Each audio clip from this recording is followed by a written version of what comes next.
ನಮಸ್ತೆ. ನಮ್ಮ ಒಂದು ಸೆಕ್ಸ್ ಎಜುಕೇಷನ್ ಚಾನಲ್ಗೆ ಸ್ವಾಗತ.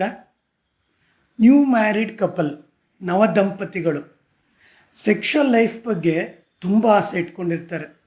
ಆದರೆ ಆಫ್ಟರ್ ಮ್ಯಾರೇಜು ಆ ಮಟ್ಟಿಗೆ ಸೆಕ್ಷುವಲ್ ಲೈಫನ್ನು ಲೀಡ್ ಮಾಡಲಿಕ್ಕಾಗಲ್ಲ. ಇವತ್ತಿನ ಒಂದು ವಿಡಿಯೋದಲ್ಲಿ ಒಂದು ಕೇಸ್ ಎಕ್ಸಾಂಪಲ್ ಜೊತೆಗೆ ಯಾವ ರೀತಿ ಸೆಕ್ಷುವಲ್ ಲೈಫನ್ನು ಎಂಜಾಯ್ ಮಾಡಬೇಕು, ಸೊ ಯಾವ ರೀತಿ ಒಂದು ಚಾಲೆಂಜಸ್ಸನ್ನು ಫೇಸ್ ಮಾಡಬೇಕು ಅದ್ರ ಬಗ್ಗೆ ಒಂದು ಬ್ರೀಫಾಗಿ ಹೇಳ್ತೀನಿ. ನಮ್ಮ ವಿಡಿಯೋದಲ್ಲಿ ಒಂದು ಸೆಕ್ಸ್ ಪ್ರಾಬ್ಲಮ್ ಬಗ್ಗೆ, ಸೆಕ್ಸ್ ಎಜುಕೇಷನ್ ಬಗ್ಗೆ ಮತ್ತು ಪೆನ್ನಿಸ್ ಮತ್ತು ವೆಜೆನದಲ್ಲಾಗೋ ಇನ್ಫೆಕ್ಷನ್ ಬಗ್ಗೆ ಮಾಹಿತಿ ಇರುತ್ತೆ. ಜೊತೆಗೆ ಇನ್ಫರ್ಟಿಲಿಟಿ ಕೌನ್ಸಿಲಿಂಗ್ ಬಗ್ಗೆ ಸಹ ಮಾಹಿತಿ ಇರುತ್ತೆ. ನಮ್ಮ ವಿಡಿಯೋನ ನೋಡಿ, ಲೈಕ್ ಮಾಡಿ ಮತ್ತು ಶೇರ್ ಮಾಡಿ. ಸಣ್ಣ ಪುಟ್ಟ ಡೌಟ್ ಇತ್ತು ಅಂದರೆ ಒಂದು ಕಮೆಂಟ್ ಸೆಕ್ಷನಲ್ಲಿ ಹಾಕಿ, ನಾವು ಫ್ರೀ ಆದಾಗ ಆನ್ಸರ್ ಕೊಡ್ತೇವೆ. ಸೊ ನಿಮ್ಮಲ್ಲೇನಾದ್ರು ಆನ್ಲೈನ್ ಅಥವಾ ಇನ್ ಕ್ಲಿನಿಕ್ ಕನ್ಸಲ್ಟೇಷನ್ ಬೇಕು ಅಂದರೆ ಮೇಲ್ಗಡೆ ಮೆನ್ಷನ್ ಮಾಡಿರೋಂಥ ಒಂದು ನಂಬರ್ಗೆ ವಾಟ್ಸಪ್ ಮಾಡಿ.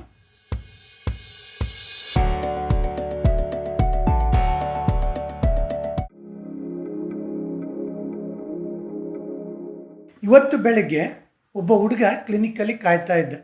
ನಾನು ಜಸ್ಟ್ ಎಂಟ್ರಿ ಆಗ್ತಿದ್ದಂಗೆ ನನ್ನ ಹಿಂದೆನೇ ಓಡಿ ಬಂದ. ಸೊ ಅವನಿಗೆ ಕುತ್ಕೊಳ್ಳೋಕೆ ಹೇಳಿದೆ. ಅವನಿಗೆ ಕುತ್ಕೊಳ್ಳೋ ಅಷ್ಟು ಒಂದು ತಾಳ್ಮೆನೂ ಸಹ ಇರಲಿಲ್ಲ. ಒಂದು ಕೈಯಲ್ಲಿ ಒಂದು ಕಾರ್ಡ್ ಹಿಡ್ಕೊಂಬಂದಿದ್ದ. UPT ಅಂತ ಹೇಳ್ತೀವಿ, ಯೂರಿನ್ ಪ್ರೆಗ್ನೆನ್ಸಿ ಟೆಸ್ಟ್ ಅಂತೇಳಿ ಆ ಕಾರ್ಡನ್ನು ಇಟ್ಕೊಂಬಂದಿದ್ದ. ಸರ್ ನೋಡಿ ಸರ್, ಇದರಲ್ಲಿ ಒಂದೇ ಲೈನ್ ಬಂದಿದೆ, ಸೊ ಪ್ರೆಗ್ನೆನ್ಸಿ ಇಲ್ಲ, ನನಗೀಗ ಮ್ಯಾರೇಜ್ ಆಗಿ 1 ಮಂತ್ ಆಗಿದೆ, ಸೊ ನಮ್ಮ ಮನೇಲಿ ದೊಡ್ಡ ಜಗಳ ಆಗುತ್ತೆ, ನಮ್ಮ ಅಜ್ಜಿ ತುಂಬಾ ಕಿರಿಕ್ ಮಾಡ್ತಾರೆ ಸರ್, ಏನು ಮಾಡೋದು ಅಂತ ಹೇಳ್ದೆ. ಸೊ ಅವನಿಗೆ ಕುತ್ಕೊಳ್ಳೋಕ್ಕೆ ಹೇಳಿದೆ. ಸೊ ಅವನಲ್ಲಿ ಹೇಳಿದೆ, ಇದು ಪ್ರೆಗ್ನೆನ್ಸಿ ನೆಗೆಟಿವ್ ಇದೆ, ಸೊ ಮ್ಯಾರೇಜ್ ಆಗಿ 1 ಮಂತ್ ಆಗಿದೆ, ಎಷ್ಟು ಟೈಮ್ ಒಂದು ಸೆಕ್ಸನ್ನ ಮಾಡಿದ್ದೀರಾ ಅಂತ ಹೇಳಿ. ಸರ್ ನಾವೊಂದು 5-6 ದಿವಸ ಮಾಡಿದ್ದೀವಿ ಅಂತೇಳಿ. ಯಾಕೆ ಇಷ್ಟು ಕಡಿಮೆ ಅಂತ ಕೇಳಿದೆ. ಅದಕ್ಕೆ ಸರ್ ಅದು ಶಾಸ್ತ್ರ ಅದು ಇದು ಅಂತೇಳಿ ಜಸ್ಟ್ ಒಂದು 5-6 ಟೈಮ್ ಒಂದು ಸೆಕ್ಸ್ ಮಾಡಿದ್ದೀವಿ ಅಂತ ಹೇಳಿದೆ. ಸೊ ಸೆಕ್ಸಲ್ಲಿ ಏನಾದ್ರು ಪ್ರಾಬ್ಲಮ್ ಇದೆಯಾ ಅಂತ ಕೇಳಿದೆ. ಇಲ್ಲ ಸರ್, ಇಬ್ಬರು ಸೆಕ್ಸನ್ನು ಎಂಜಾಯ್ ಮಾಡಿದ್ವಿ, ಆದರೆ ಪ್ರೆಗ್ನೆನ್ಸಿ ಆಗಿಲ್ಲ ಸರ್, ನಂಗೆ ತುಂಬ ಭಯ ಆಗ್ತಿದೆ, ಈಗ ಮನೇಲಿ ತುಂಬ ಫೈಟಿಂಗ್ ಆಗುತ್ತೆ ಅಂತ ಹೇಳಿದೆ. ಅವನಿಗೊಂದು ಬ್ರೀಫಾಗೆ ಸೆಕ್ಸ್ ಎಜುಕೇಷನ್ ಕೊಟ್ಟು, ಜೊತೆಗೆ ಯಾವ ರೀತಿ ಒಂದು ಎಗ್ಗು ಸ್ಪರ್ಮು ಯಾವ ರೀತಿ ಕೂಡುತ್ತೆ, ಪ್ರೆಗ್ನೆನ್ಸಿ ಹೇಗಾಗುತ್ತೆ ಅದ್ರ ಬಗ್ಗೆ ಒಂದು ಮಾಹಿತಿ ಕೊಟ್ಟು ಅವನನ್ನು ಕಳಿಸ್ದೆ. ನಾರ್ಮಲ್ ಆಗಿ ಹೊಸದಾಗಿ ಮದುವೆ ಆದವರು ಸೆಕ್ಸ್ ಬಗ್ಗೆ ತುಂಬಾ ಒಂದು ಆಸೆ ಇಟ್ಕೊಂಡಿರ್ತಾರೆ. ಆದರೆ ನಮ್ಮ ಒಂದು ಇಂಡಿಯನ್ ಕಪ್ಪಲ್ಲು ತುಂಬ ಚಾಲೆಂಜಸ್ಸನ್ನು ಫೇಸ್ ಮಾಡಬೇಕಾಗತ್ತೆ.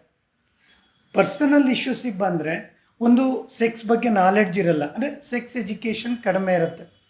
ಇನ್ನೊಂದು ಸೆಕ್ಸ್ ಪ್ರಾಬ್ಲಮ್ ಇರೋವಂಥದ್ದು ಅಥವಾ ನಾರ್ಮಲಾಗಿ ಬಾಡಿಲಿ ಪ್ರಾಬ್ಲಮ್ ಇರೋವಂಥದ್ದು. ಈಗ ವುಮನ್ನಲ್ಲಿ ವೈಟ್ ಡಿಸ್ಚಾರ್ಜ್ ಇರ್ಬೋದು, ಪೀರಿಯಡ್ಸ್ ಪ್ರಾಬ್ಲಮ್ ಇರ್ಬೋದು, ಅಥವಾ ಮೆನ್ನಲ್ಲಿ ಒಂದು ಎರೆಕ್ಷನ್ ಎಜಾಕ್ಯುಲೇಷನ್, ಒಂದು ಪರ್ಫಾರ್ಮೆನ್ಸ್ ಆ್ಯಂಗ್ಸೈಟಿ, ಇವೆಲ್ಲ ಇಶ್ಯೂಸ್ ಇರ್ಬೋದು. ಸಮ್ ಪರ್ಸನಲ್ ಇಶ್ಯೂಸ್ ಇರುತ್ತೆ. ಸೆಕೆಂಡ್ ಬಂದು ಫ್ಯಾಮಿಲಿ ಇಶ್ಯೂಸ್ ಇರುತ್ತೆ. ಈಗ ಏಜ್ ಆದರೆ ಏನು ಮಾಡ್ತಾರೆ, ಎಮೋಷನಲಿ ಬ್ಲಾಕ್ ಮೇಲ್ ಮಾಡ್ತಾರೆ. ಸೊ 1 ತಿಂಗಳಲ್ಲಿ ಮಗು ಮಾಡ್ಕೋಬೇಕು, ನನ್ನ ಜೀವ ಇರುತ್ತೋ ಇಲ್ವೋ, ಈ ಥರ ಏನೋ ಒಂಥರ ಅವ್ರನ್ನ ಒಂಥರ ಕಟ್ಟಾಕ್ಬಿಡ್ತಾರೆ. ಅದು ಒಂಥರ ಅವರಿಗೆ ಹಿಂಸೆ ಆಗುತ್ತೆ. ಜೊತೆಗೆ ಫ್ಯಾಮಿಲಿ ಇಶ್ಯೂಸ್ ಇರ್ಬೋದು, ಅಥವಾ ಪ್ರೈವೇಸಿ, ಒಂದು ರೂಮ್ ಇಲ್ಲದೆ ಇರ್ಬೋದು, ಇವೆಲ್ಲ ಪ್ರಾಬ್ಲಮ್ ಆಗುತ್ತೆ. ಮೂರನೇದು ಸೊಸೈಟಿ ಪ್ರೆಷರ್ ಅಂತ ಹೇಳ್ತೀವಿ. ಫ್ರೆಂಡ್ಸ್ ಇರ್ಬೋದು, ಕೊಲೀಗ್ ಇರ್ಬೋದು, ಇವನ್ ರಿಲೇಷನ್ ಇರ್ಬೋದು. ಸೊ ಮ್ಯಾರೇಜ್ ಆಗಿ 2 ಅಥವಾ 3 ತಿಂಗಳಿಗೆ ಏನಪ್ಪ ಗುಡ್ ನ್ಯೂಸ್ ಇಲ್ವಾ, ಅಥವಾ ಹಸ್ಬೆಂಡಿಗೆ ಪ್ರಾಬ್ಲಮ್ ಇದೆಯಾ, ಅಥವಾ ವೈಫಿಗೆ ಪ್ರಾಬ್ಲಮ್ ಇದೆಯಾ, ಈ ಥರ ಸಣ್ಣ ಪುಟ್ಟ ಒಂದು ಪ್ರೆಷರ್ ಅಂತ ಕೊಡ್ತಾರೆ. ಇವೆಲ್ಲ ಏನು ಮಾಡುತ್ತೆ, ಅವ್ರ ಆ ಸೆಕ್ಷುವಲ್ ಲೈಫನ್ನು ಎಂಜಾಯ್ ಮಾಡಲಿಕ್ಕೆ ಹಸ್ಬೆಂಡಿಗೆ ಆಗಲಿ ವೈಫಿಗೆ ಆಗಲಿ ತುಂಬ ಕಷ್ಟ ಆಗುತ್ತೆ. ಈಗ ಹೊಸದಾಗಿ ಮದುವೆ ಆಗಿರೋಂಥ ಕಪಲ್ ಏನು ಮಾಡಬೇಕು ಅಂದರೆ, ಏಜ್ ಪ್ರಕಾರ ಪ್ರೆಗ್ನೆನ್ಸಿನ ಪ್ಲ್ಯಾನ್ ಮಾಡಬೇಕು. ಇನ್ ಕೇಸ್ ಲೇಟ ಮ್ಯಾರೇಜ್ ಆದರು, ಈಗ ಹುಡುಗಿಗೆ 30 ವರ್ಷ ಹಿಂದೆ ಮುಂದೆ ಇತ್ತು, ಹುಡುಗನಿಗೊಂದು 35 ವರ್ಷ ಹಿಂದೆ ಮುಂದೆ ಇತ್ತು, ಆ ಟೈಮಲ್ಲಿ ಪ್ರೆಗ್ನೆನ್ಸಿನ ಬೇಗ ಪ್ಲ್ಯಾನ್ ಮಾಡ್ಕೊಳ್ಳೋದು ಒಳ್ಳೆಯದು. ಇದರ ಬಗ್ಗೆ ಒಂದು ನನ್ನ ವಿಡಿಯೋ ಇದೆ, ಅದನ್ನು ನೋಡಿ. ಆದರೆ ಸೊ ಹುಡುಗನಿಗೆ ಒಂದು 30 ವರ್ಷ ಅಥವಾ ಅದರ ಹಿಂದೆ ಇತ್ತು, ಹುಡುಗಿಗೆ 25 ವರ್ಷ ಅದಕ್ಕಿಂತ ಕಡಿಮೆ ಅಥವಾ ಸ್ವಲ್ಪ ಹಿಂದೆ ಮುಂದೆ ಇತ್ತು, ಆ ಟೈಮಲ್ಲಿ ಬೇಗ ಪ್ರೆಗ್ನೆನ್ಸಿ ಮಾಡ್ಕೊಳ್ಳೋದು ಒಳ್ಳೆಯದಲ್ಲ. ಯಾಕಂದರೆ ಬೇಗ ಪ್ರೆಗ್ನೆಂಟ್ ಆಯಿತು ಅಂದರೆ ಇಬ್ಬರಲ್ಲೂ ಆ ರಿಲೇಷನ್ಶಿಪ್ಪು ಅಥವಾ ಆ ಬಾಂಡಿಂಗು ಆ ಮಟ್ಟಿಗಿರಲ್ಲ. ಒಂದು ಇಂಡಿಯನ್ ಕಪ್ಪಲ್ಲು ಒಂದು ಅಂಡರ್ಸ್ಟ್ಯಾಂಡಿಂಗ್ ಇರ್ಬೋದು, ಲೈಕ್ ಡಿಸ್ಲೈಕ್ ಇರ್ಬೋದು, ಅಥವಾ ಇಬ್ಬರಿಗೂ ಒಂದು ಬಾಂಡಿಂಗ್ ಬರಬೇಕು ಅಂದರೆ ಮಿನಿಮಮ್ 6 ಮಂತ್ಸಿಂದ 12 ಮಂತ್ಸ್ ತನಕನೂ ಬೇಕಂದರೆ 1 ವರ್ಷ ತನಕನೂ ಬೇಕು. ಸೊ ಬೇಗ ಮ್ಯಾರೇಜ್ ಆಯಿತು ಅಂದರೆ 1 ವರ್ಷ ಪ್ರೆಗ್ನೆನ್ಸಿ ಮಾಡ್ಕೊಳ್ಳದೆ ಇರೋದು ಒಳ್ಳೆಯದು. ಸೊ ಹೊಸ್ದಾಗಿ ಮದುವೆ ಆದಾಗ ಒಂದು ಸೆಕ್ಸ್ ಲೈಫನ್ನು ಎಂಜಾಯ್ ಮಾಡಬೇಕು ಅಂದರೆ ಒಂದು ಸೆಕ್ಸ್ ಬಗ್ಗೆ ನಾಲೆಡ್ಜ್ ಇರಬೇಕು, ಅಥವಾ ಸೆಕ್ಸ್ ಪ್ರಾಬ್ಲಮ್ ಏನಾದ್ರು ಸಣ್ಣ ಪುಟ್ಟ ಇತ್ತು ಅಂದರೆ ಒಂದು ಡಾಕ್ಟ್ರನ್ನ ಕನ್ಸಲ್ಟ್ ಮಾಡಬೇಕು. ಈ ಕಾಂಟ್ರಾಸೆಪ್ಟಿವ್ಸ್ ಅಂತ ಹೇಳ್ತೀವಿ, ಕಾಂಡೋಮ್ ಇರ್ಬೋದು, ಟ್ಯಾಬ್ಲೆಟ್ ಇರ್ಬೋದು, ಯಾವಾಗ ತಗೋಬೇಕು ಅದಕ್ಕೆ ಒಂದು ಡಾಕ್ಟ್ರ್ ಜೊತೆ ಒಂದು ಡಿಸ್ಕಷನ್ ಇರಬೇಕು. ಇದೆಲ್ಲ ಇತ್ತು ಅಂದರೆ ಸೊ 1 ವರ್ಷ ಪ್ರೆಗ್ನೆನ್ಸಿನ ಅವಾಯ್ಡ್ ಮಾಡ್ಬೋದು ಮತ್ತು ಆ 1 ವರ್ಷ ಒಂದು ಸೆಕ್ಷುವಲ್ ಲೈಫನ್ನು ಲೀಡ್ ಮಾಡ್ಬೋದು. ಇದು ಇವತ್ತಿನ ನಮ್ಮ ವಿಡಿಯೋ.